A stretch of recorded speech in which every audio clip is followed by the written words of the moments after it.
Sir ఉన్నాడండి. ఉన్నారు sir. Sir నమస్తే సార్. నమస్తే అండి, రండి. మీ పేరు? సార్ నా పేరు మనోహర్ సార్. చెప్పండి, ఏం వచ్చినారు? సార్ ఏం లేదు, నేను ఎక్కడైనా ఫంక్షన్లకు మ్యారేజ్లకు ఇట్లా పోయినప్పుడు కొంచెం ఫీల్ అవుతున్నాను సార్. ఎందుకు? చాలా ఫీల్ అవుతున్నాను సార్ నేను. ఎందుకండి? ఏమంటే సార్ చెప్పుకోవాలంటే కొంచెం ఇబ్బందిగా ఉంది సార్. అవునండి.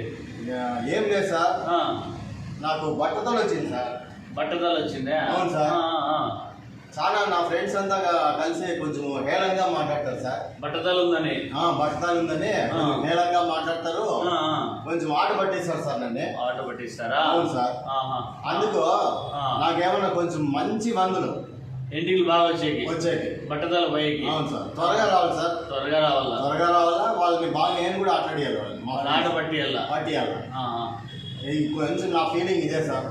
ఎంతంటే వయసు మీది? అంతా 38 సార్. ఇంకా మరి మ్యారేజ్ ప్రపోజల్ పోవాలన్నా కూడా ఇబ్బంది. పోవాలంటే అది ఇబ్బందే సార్. కరెక్టే. ఇస్తారో హీరో కూడా డౌటే.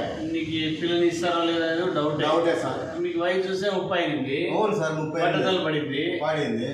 వయసు ఎక్కువైంది అని వాళ్ళు కూడా ఎన్కేట్ వేస్తారు. అవును సార్, చేయొచ్చు. మందులు రాయిస్తా, వాడండి. అవును సార్, దయచేసి మంచి మందులు రావాలి సార్. బాగా ఇట్లా రావాలి సార్ జుట్టు. రాయిస్తా. అవును సార్, బాగా నేను వాళ్ళని కూడా ఆట పట్టించాను సార్ నేను. సరే, అట్లే చేస్తాను. అవును సార్, మంచి మందులు. ఏమంటారు సార్? మనోహర్ సార్. మనోహర్ గారు. ఏం సార్? సార్ ఏం సార్? ఏం సార్? అయ్యో ఏం సార్?